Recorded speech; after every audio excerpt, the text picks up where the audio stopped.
आपका जो अभी एक्सपीरियंस रहा है, आपने ऑपरेट किया है, आपने नॉर्मल ऑपरेट भी किया है, सी सेक्शन भी किया है, तो अभी एक सिचुएशन चल रहा है लोगों के लिए, जब वो प्लानिंग करते हैं, बेबी प्लानिंग करते हैं, जी। तो बेबी प्लानिंग के पहले ही वो बजट निकाल लेते हैं दोनों लोग मिलके कि सी सेक्शन जाना है, नॉर्मल जाना है। नॉर्मल जाना है तो कम खर्चे में हो जाएगा, सी सेक्शन जाना है तो तो ज़्यादा ठीक खर्चा है, है।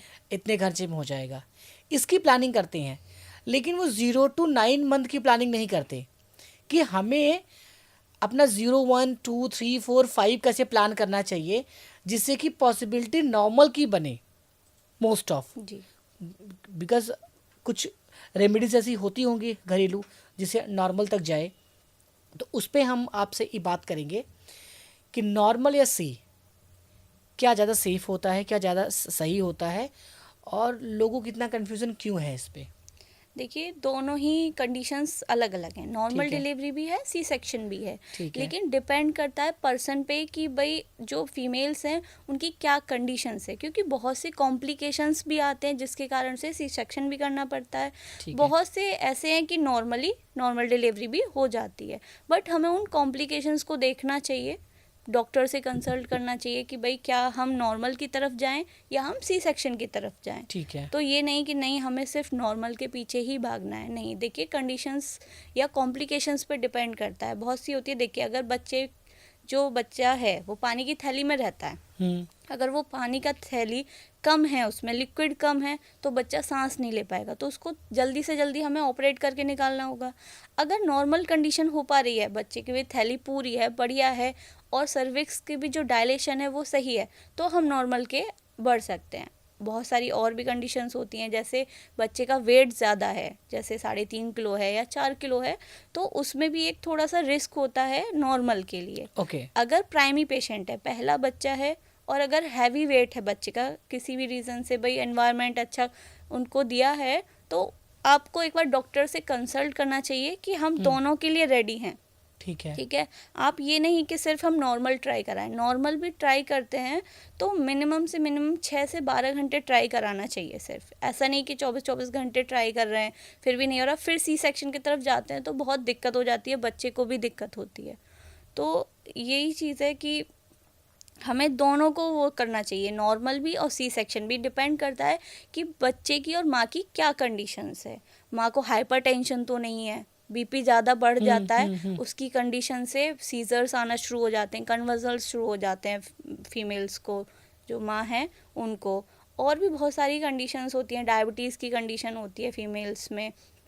ठीक है, जिसको कि हम मेडिकल नॉलेज में एक प्री एक्लेम्शिया और एक्लेम्शिया बोलते हैं। ये बहुत सीवियर कंडीशन है जिसमें कि अगर हो जाता है तो नॉर्मल के चांस कम से कम होते हैं। कुछ बच्चे की पोजीशंस होती हैं, अगर बच्चा सिफेलिक होता है, सिफेलिक मतलब बच्चे का सिर नीचे और बटेक्स वाला पार्ट ऊपर होता है, तो बच्चे के नॉर्मल होने के चांसेस पूरे होते हैं, अगर ओके। कोई कॉम्प्लिकेशन ना हो तो। अगर बच्चा ब्रीच कंडीशन में है, मतलब बच्चे का बटेक्स पहले है और सिर ऊपर है, तो उस कंडीशन में ऑपरेशन की कंडीशंस होती हैं। ट्रांसवर्स पोजीशन होती है और ऑब्लिक कंडीशंस होती है। ट्रांसवर्स में बच्चा तिरछा होता है, तो सिर इधर और पैर इधर, बीच का पोर्शन होता है, और ऑब्लिक में बच्चा तिरछा होता है। तो इन जो ब्रीच है, ऑब्लिक है और ट्रांसवर्स कंडीशंस हैं, इनमें ऑपरेशन के चांस ही होते हैं, नॉर्मल के कोई चांस नहीं होते हैं। ओके। अगर ब्रीच में 1% हम ले सकते हैं कि अगर सेकंड है, थर्ड है बच्चा, उसके पहले नॉर्मल डिलीवरी हुई है, तो 1% चांस ले सकते हैं कि हाँ ब्रीच बच्चा नॉर्मल हो सकता है, लेकिन वो भी रिस्की होता है। क्यों होता है? क्योंकि जो हमारा हेड वाला पार्ट होता है बच्चे का, वो सबसे बड़ा पार्ट होता है। अगर वो पहले डिलीवर हो जाता है तो उसके बाद पूरा बॉडी पार्ट जो है वो आसानी से आ जाता है, लेकिन अगर हेड ही नहीं निकलता है तो दिक्कत की बात होती है, तो उसमें फिर फंस जाते हैं बीच में।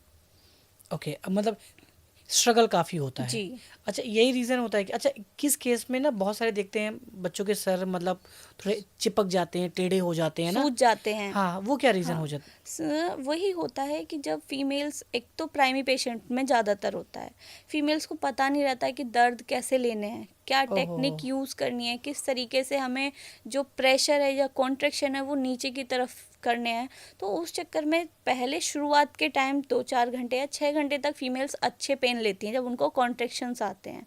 लेकिन धीरे धीरे जैसे ही सर्विक्स का डायलेशन होता जाता है, बच्चा पुश होना स्टार्ट हो जाता है, बच्चा भी अंदर से पुश जोर लगाता है, तो उस कंडीशन में फिर लेडीज़ थक जाती है, थोड़ा सा ये बोल सकते हैं, तो उस पर उतना प्रेशर नहीं लगाया जाता है, तो जिस कारण से तो बच्चे का जो माँ का जो सर्विक्स होता है और बच्चे का जो सिर होता है वो वहाँ फंस जाता है। काफ़ी देर ऐसी होती है नॉर्मल डिलीवरी में, बच्चा 15 मिनट फंसा हुआ है, आधा घंटा फंसा हुआ है, बाप रे। तो बच्चे का सिर ही तो है ना, सिर पे प्रेशर पड़ेगा तो सिर के जो अंदर की वेन्स हैं, आर्टरीज है, वो क्या हो जाएंगी भाई, रप्चर भी हो सकती है ना, तो स्वेलिंग आ जाती है। वही चीज़ है क्योंकि जो हमारी ब्लड वेसल्स हैं वहाँ से लिक्विड उसके पूरे सिर में आ जाता है, तो वो सूज जाता है, किसी का एक साइड से सूज जाता है, किसी का चिपक जाता है, मैंने चिपक देखा है जाता बहुत, वो बिल्कुल। चिपक गया हाँ और वो हमेशा के लिए वैसे ही रहा है। हाँ, कुछ कंडीशंस में ये दिक्कत हो सकती है पूरे लाइफ टाइम के लिए, लेकिन अगर कुछ कंडीशंस ऐसी होते हैं बच्चे का सिर मोल्डिंग करता है, मोल्डिंग का मतलब है बच्चे का सिर उस शेप में से निकलने की कोशिश करता है, तो वो कुछ टाइम बाद, जैसे 3 दिन बाद, 4 दिन बाद या 7 दिन बाद बच्चे का सिर अपने आप ही अपनी शेप ले लेता है, तो वो एक नॉर्मल कंडीशन हो जाती है। बट अगर Okay. ज़्यादा ही बच्चे का सिर फंसा हुआ है तो उसको बच्चा क्राई नहीं करेगा, पहली चीज़ है ना, बच्चा क्राई नहीं करेगा, फिर उसको NICU में रखना पड़ेगा, ऑब्जर्वेशन में रखना पड़ेगा, तो बहुत सारी कंडीशंस होती हैं जिसमें बच्चा फंस के इस तरीके से तो फिर कराना सही नहीं है। इससे तो आप C सेक्शन की तरफ जाएं तो ही बेटर है। 80 सेक्शन में क्या सेफली वो हाँ, उसको safe। ऑपरेट कर लेते हैं, तो उसमें प्लानिंग भी रहती है, बच्चा भी सेफ रहता है अपना। हाँ। पर ये नहीं है कि हर कोई C सेक्शन की तरफ जाए, लेकिन अगर नॉर्मल के चांस है तो नॉर्मल की तरफ जाए। अगर कॉम्प्लिकेशन डॉक्टर्स बता रहे हैं आपको कि भाई ये कॉम्प्लिकेशंस हो सकती है, तो आपको C सेक्शन की तरफ जाना चाहिए।